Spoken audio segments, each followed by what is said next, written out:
Од 1000 до 8000 евра се казните за работодавачите доколку не ги почитуваат строго определените законски норми за заштита при работа, особено кога се работи со опасни материи, хемиски супстанции и слично, тврдат експертите. Да изготви програма за безбедност и здраве при работа, потребни упатства за безбедно извршување на работните задачи на работниците, да им ја обезбеди потребната лична заштитна опрема, да назначи стручно лице за безбедност и здраве при работа, редовно да врши испитување на опремата, редовно да врши здравствени прегледи и ни за други секако тука испитување на условите во работната средина. Ова изминатите неколку години бројот на несирки при работа, особено кога се зборува за така наречените опасни професии, бележи пат.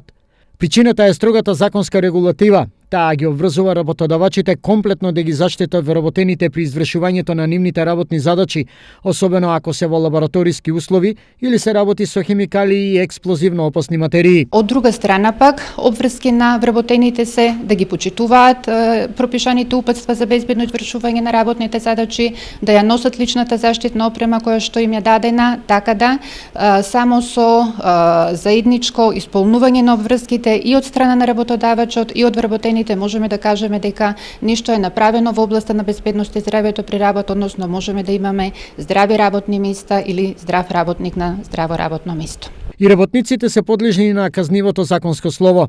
Мандатната казна од 50 евра согласно Законот за безбедност на работа е повеќе од опомена за доследно почитување на критериумите за превентива и заштита во оваа област.